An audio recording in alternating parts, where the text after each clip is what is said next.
Maisha ni kama mpira wa miguu. Kila siku ni kama dakika unazopatiwa kupindua meza, kufufua matumaini, usishushwe daraja. Mifumo imetusaliti. Kuzaliwa katika familia duni, mechi inaanza 1-0. Ukizaliwa katika familia duni kisha ukakosa kisomo, mechi inaanza 2-2. Hata ukisoma ukamaliza mitaala na madarasa, bado utahitaji connection ya kutambulisha mchezoni. Kama hauna, mwanetu unaanza mechi 3-0.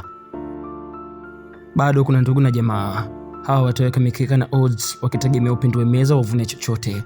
Usisahau, maisha haya na extra time, na daima yanacheza rafu nyingi mbaya na za kusudi. Sisi wachovu hatuna haki kwenye huu mchezo. Wapinzani wanazomea. Kibendera yuko busy kukataa magoli yetu. Kila mbinu hola, anasema offside. Referee naye kameza filimbi. Ndugu zangu, maisha haya na VAR. Matumizi ya nafasi ni kitu adhimu. Maamuzi sahihi kwa wakati sahihi. Kila fursa inaweza kukupa alama 3 muhimu. Unapaswa kufosi, unapaswa kushikilia bomba kweli. Plan A ikifeli, huenda hata plan X ikaja kutiki. Nyie, msishangae kulala na majoka magetoni. Watu wanasaka ushindi hata kwa goli la mkono.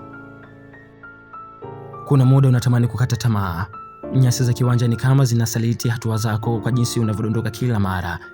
Lakini ukikumbuka kuwa wewe ndiye nahodha wa mchezo, unajilazimisha kusimama na kuinuka tena, uyape uhai matumaini ya wakereketwa. Ni sisi na dunia uso kwa uso. Njia ya kupambania ndoto imejazwa miiba na misumari. Nakumbuka Baraka Mpenja aliwahi kusema, usimkatie mtu tamaa. Mtu si mbwa. Muda wote anaweza kukushangaza. Ipo siku nasi tutashangaza dunia.